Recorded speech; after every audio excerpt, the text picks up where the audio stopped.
Hey everyone, this is our very first episode in our new series, Plant Powered. My name's Brianna and I'm here with my friend Johanna. Hi. And there you go. We are both vegan copywriters and marketing experts working in the vegan movement. And we're having these conversations on the side anyway about what's going on, what the current events are, what's working, what's not. And we wanted to bring all of this to you guys and kind of open up the conversation and have a dialogue on what type of writing, marketing tactics, etc., and even just current events are happening in the movement, keep you guys up to date. So this is our first episode, our first go at recording and posting to LinkedIn. Be kind, it's going to be a little messy, but we're excited to continue with you guys. So if you have any questions that you want to see us cover in a future episode, please drop them in the comments or send us a message. We are happy to talk further about all this with you. For this first chat, we wanted to introduce ourselves, or those of you that don't know us, kind of give you a background on what we do, how we became vegan and got involved in the movement in the first place. And then we'll dive into a few little current events before we wrap up. Our goal is to keep these about 30-40 minutes, and you can always speed it up. Johanna, do you want to introduce yourself first? Yeah.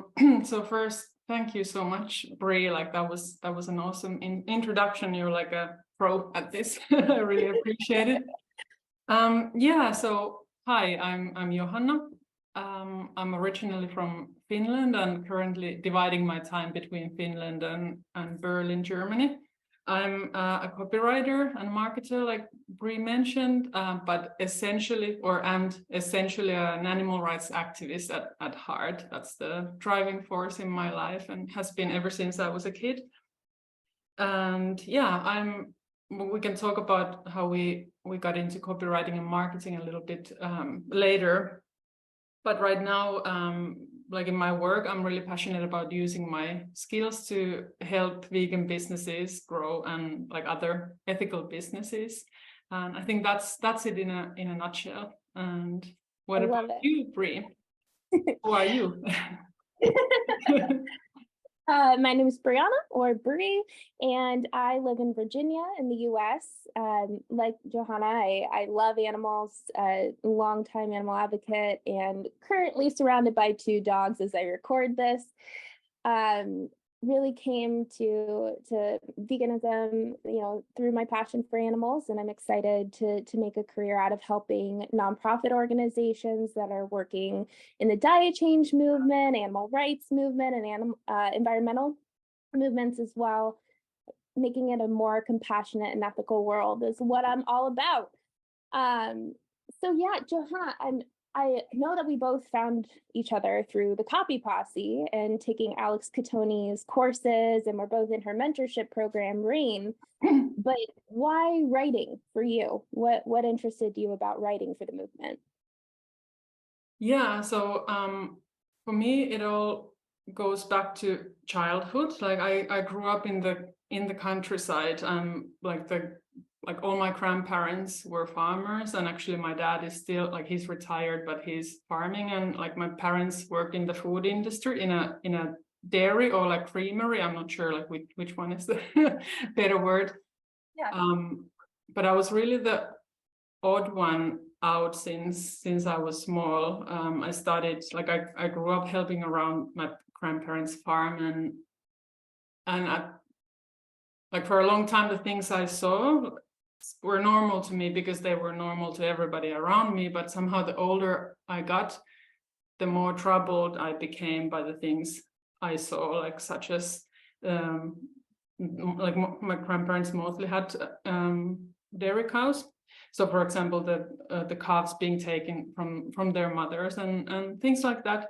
So, and it just yeah, the older I got, the more uncomfortable I became with it, and I stopped eating meat and later on became vegan. So that's kind of like one side of my story, and the other one is that I've always loved reading and writing since I was a kid.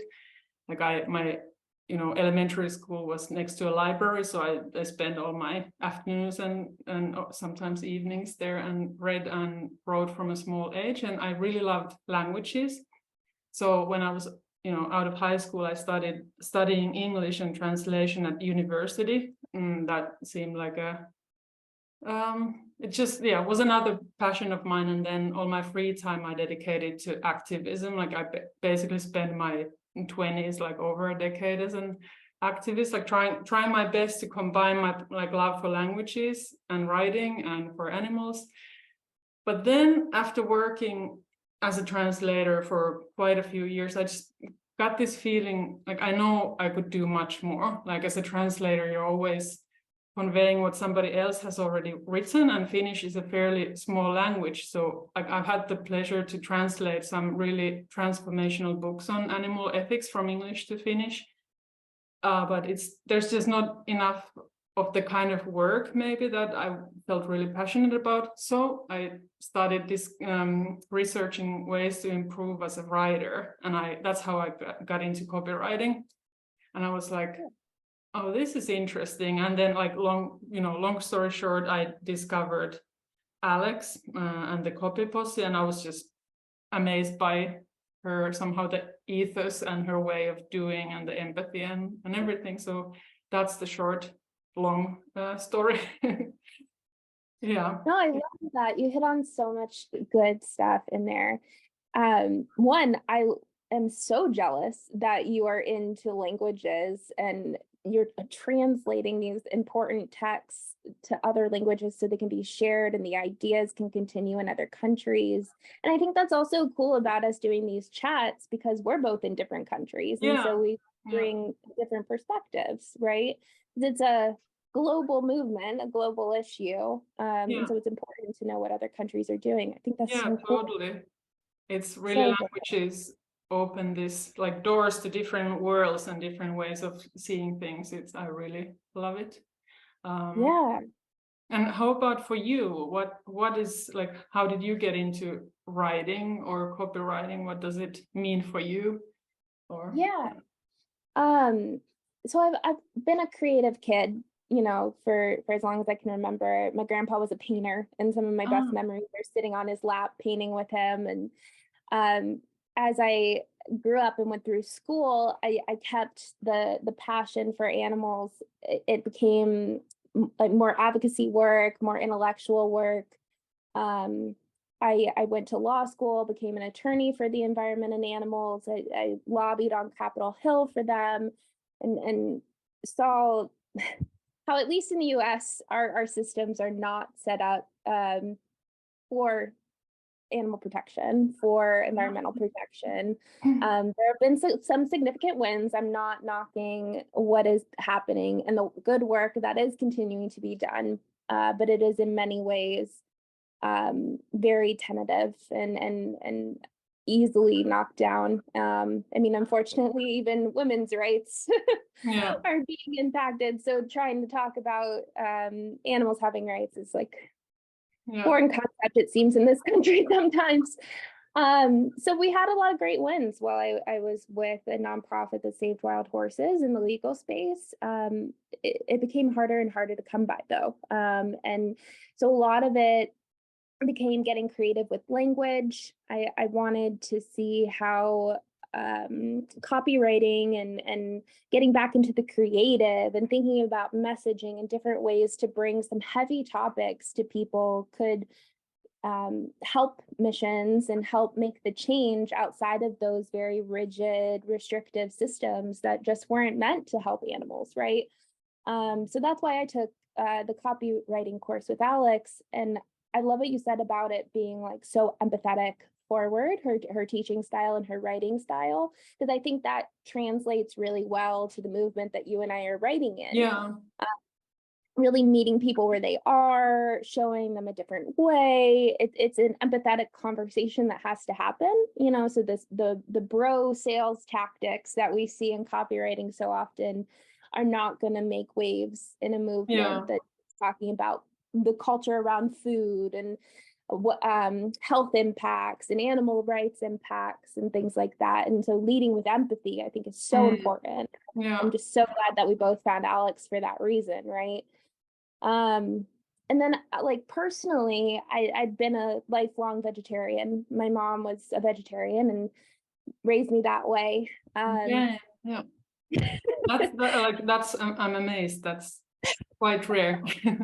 It is quite rare, Yeah. especially for a 90s kid. Like when McDonald's was the big thing, you know, and going to McDonald's and being like, okay, cheese and bread, no Yeah. patty, just it was always a struggle. It was always a struggle. But the more aware I became as I grew up and the more I worked in the movement, especially in law school, the different internships and fellowships that I had, getting a look at what we were fighting and what was actually happening. Like with the Wild Horse Organization, I stood on public lands and watched them brutally round up these horses, and cattle were just grazing casually to the side, and destroying the environment in the process. Yeah. And so seeing it firsthand, standing in these landscapes and really getting to know the issues, I was like, yeah, I can't do this work and have any amount of animal products.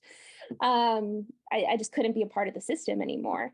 And so when I made the transition to really finding creative ways to meet people where they are with these issues and kind of make them more approachable, because they are heavy, they are hard. Copywriting felt right.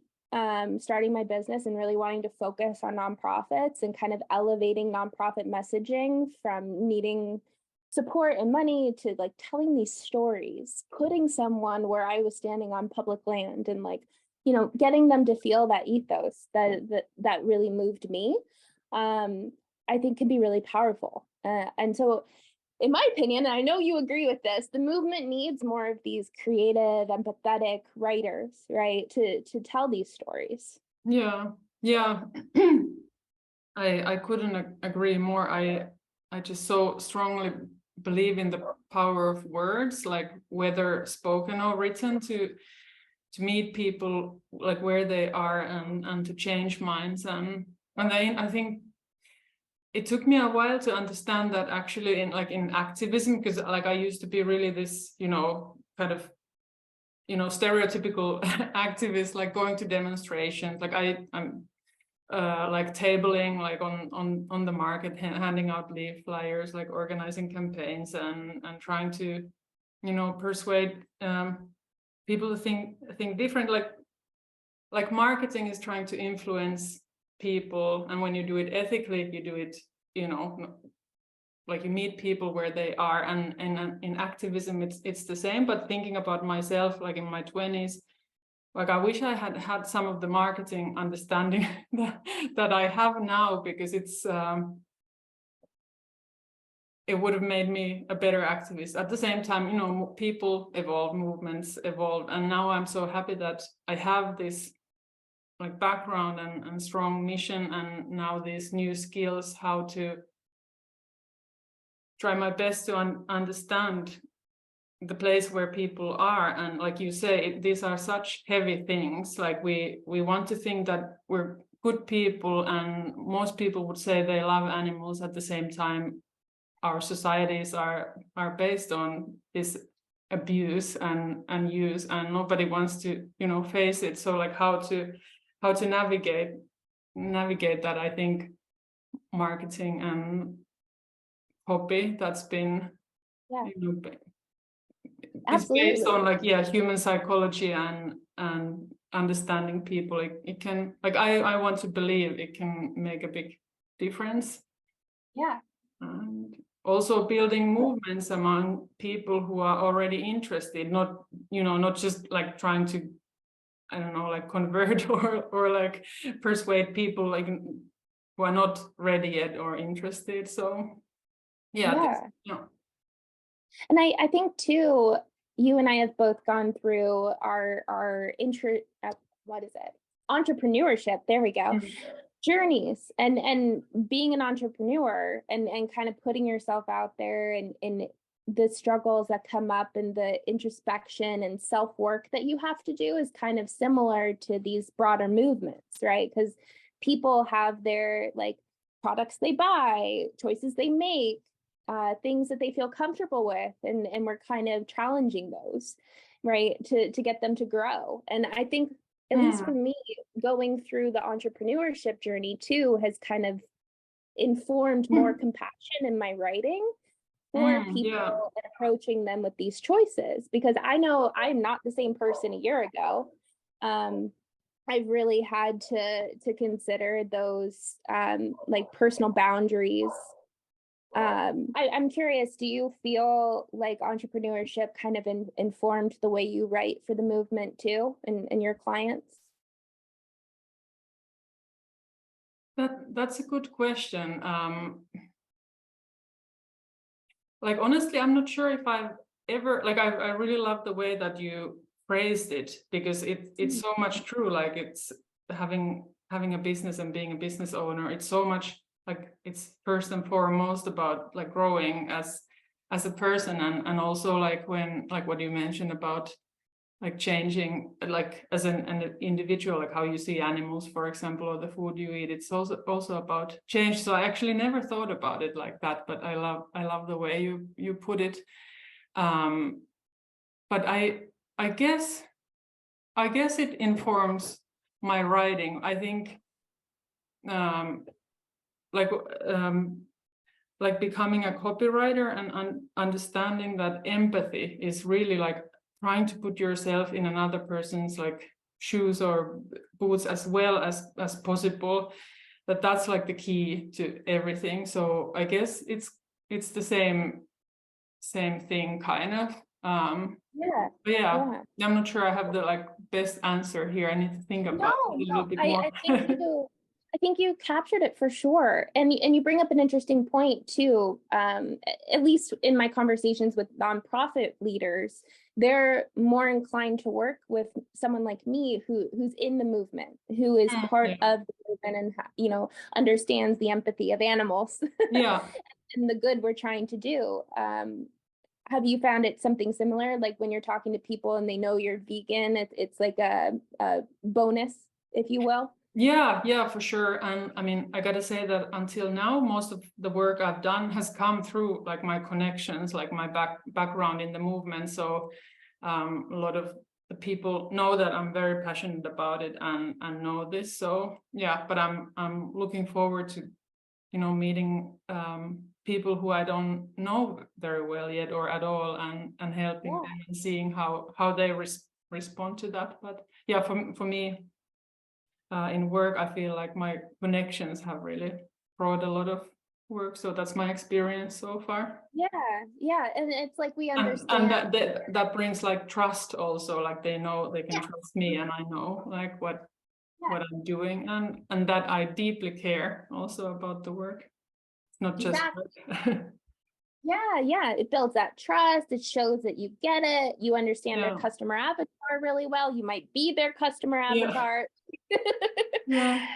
It's really cool. I know we also wanted to kind of touch on some stuff that's happening in the movement too. Do you want to start us off? I know you want to talk about what is it, cultured meats? Yeah. So yeah, we had the idea to kind of talk a little bit about what we're excited about, like what's going on in this sphere or world that is, you know, very broad. So I was thinking about like one of the most kind of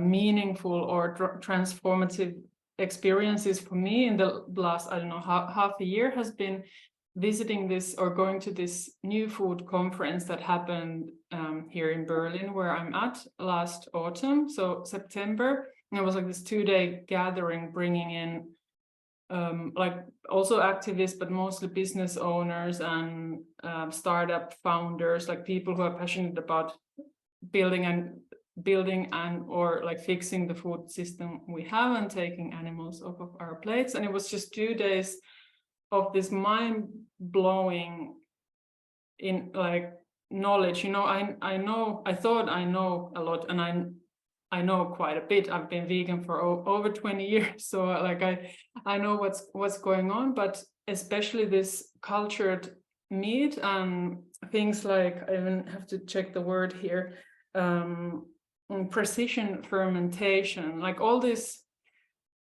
like there's I'm so excited about how the food system and the food we're eating is changing like so rapidly, and I had no idea about this because I hadn't been so active in this movement. So I hope it makes sense what I'm saying here. But for example, like the future of dairy. So this event was like 2 days, and it will happen this year again. One day was focused on the alternative, like meat alternatives, and the other one on dairy alternatives. So for example, I had no idea that we're so close to having, this might be that it's happening in the States already, because the regulation in the EU is much more strict.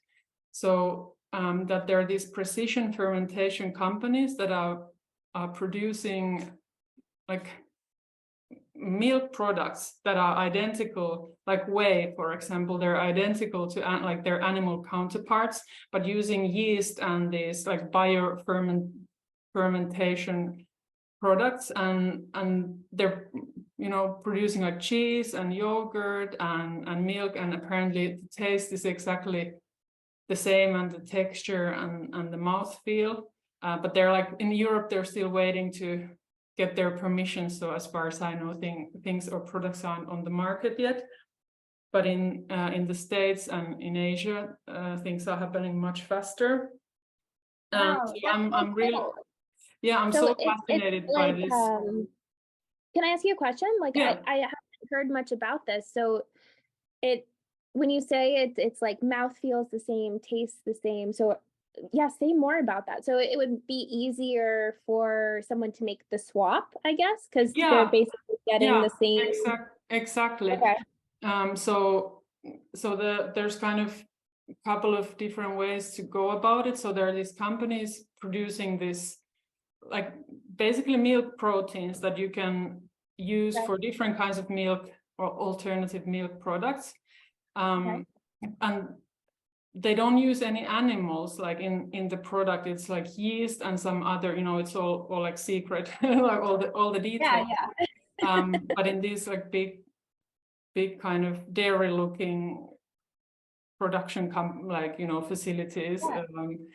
And so what I'm trying to say here is that, so on the one hand, maybe at some point there will be products that are 100% produced like this, but what's most likely to happen first is that these companies will collaborate with like traditional like dairy companies and mix that. It's like hot, like for example, like I don't know, soy yogurt, or here we have a lot of like oat yogurt, that the flavor and texture and everything, because when they add these new products, it becomes much more like, like dairy yogurt, and people are much more likely to try it and like it, because it's much, these proteins make it so much more similar.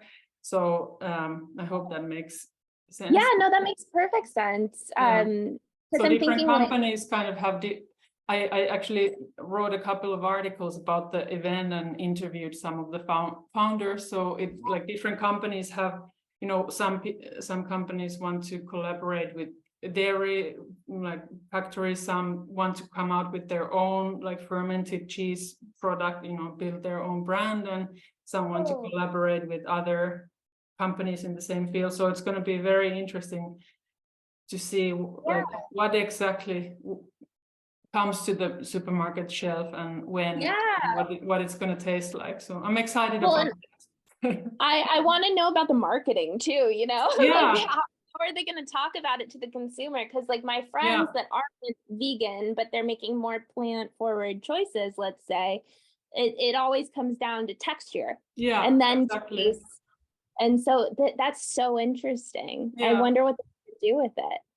Yeah, I have some, like maybe we can do another episode on this, because it's a broad topic, but it is very interesting, and also like how much thinking, from a marketing perspective, because there are so many consumer objections to these new products, and how overcoming those is like key to making it and winning people over. So yeah.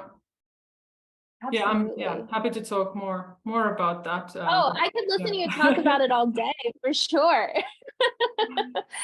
That's really cool. Thanks for bringing that story forward. And it kind of perfectly into the one that I wanted to talk Yeah. about, because you're talking about oat milk, you're talking about the alternatives to dairy.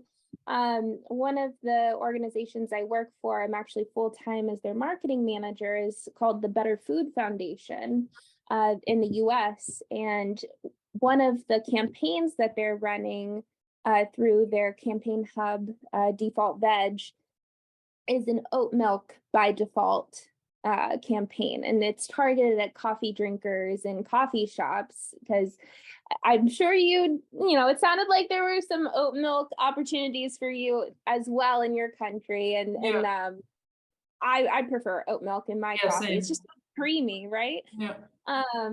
But their point is that it's the more environmentally sustainable version, and it's the more inclusive version of an alternative to dairy.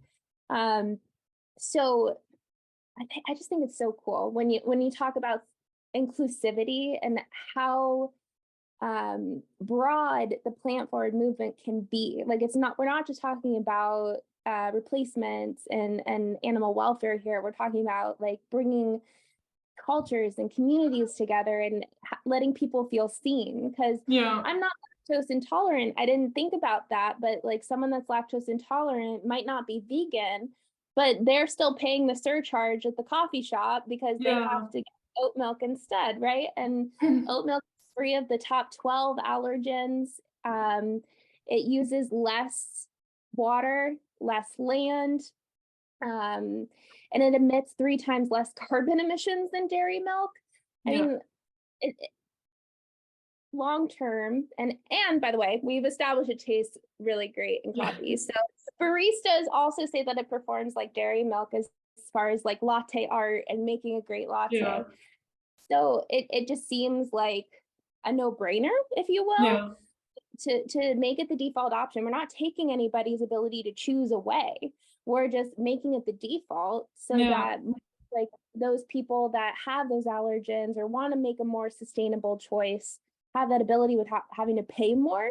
And what we're seeing is when these pilot projects happen, by making something the default, more people are likely to use it, right? And especially there's no surcharge. And so you get that environmental kickback, if you will, without having to take things away or make people think like they're missing out on something, or that freedom to choose, because all the options are still there.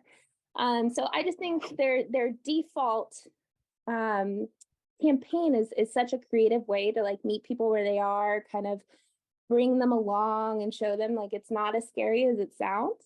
And I think it's cool too that this month in San Diego, the University of San Diego is doing the first US-based university pilot. We've only seen this abroad, and kudos to you guys across the sea there, but we're finally seeing it in the US, and I'm just so excited about that. And I hope more universities, more coffee shops start to adopt it, because we have seen a few coffee shops that this was our first university like to take it on. So Gen Z is definitely leading the charge here for sure, and I'm here for it. I'm so happy about it. But it sounds like you're already an oat milk fan, so I don't need to convert. Like my dad. It's my dog, poor thing, coughing on the background. So my dad is actually an oat farmer. Unfortunately, I think it's like animal feed, probably like where it ends up. But like I have a very like strong relationship with oat, and anyways, like this might be an interesting conversation on its own, like the status of oat, like across, on your side of the Atlantic, because in Europe it's been around for such a long time, and like oat products are so the norm. And I've been drinking oat milk with my coffee since like I don't know, early 2000 or something. So we're a little slower, but we're catching up. We're catching up. You're fat, but you're like ahead with some like much more I don't want to say important things, but for example, with this regulation, when it comes to like these kinds of like cultivated meat or these novel technology is. So apparently things are happening so much faster in the States. So yeah, we both, you know, every coin has, you know, two sides though. But then too, like it might be being manufactured faster, but I can guarantee you that there are Americans that are like, that's lab grown. I don't want to eat that. You know, Yeah. I think we still have a little ways to go, depending on the target audience, of course, and we can take our marketing caps off for a second. But I think there's still some conversations that need to be had to bring people along to that, at least on our side. Yeah, I don't know that it even though it's being produced, I don't know that it's like friendly yet. Yeah. Yeah. But I'm looking forward to the day that it is. Yeah. Um, Cool. this was such a great conversation, and I know we Yeah. want to kind of keep it 30-40 minutes, so Yeah. we can go ahead and wrap. But I do want to stress again, if you guys have any questions on what we brought up today, our personal stories, or you saw a news story that you want us to chat more about on the next one, we're trying to do these on the third Thursday every month. Life happens, we might miss a month, we might be late, but we're here for you guys, and we want to continue the conversation and really make this a community thing. So please do reach out, comment on this video, what have you. Yeah. Thanks so much for watching. Yeah, thank you so much for taking time to listen to us. And yeah, don't be a stranger. We love hearing from you and your feedback. Should we share links before we go, like, or Oh yeah, I'll put them in the caption for yeah. sure. And we'll cross tag each other too. So if you're on Johanna's network or my network and you want to follow the other one, we'll make that easy for you guys, as you know how to contact us, for sure. Great idea. All right. Cool. Bye. Bye for now.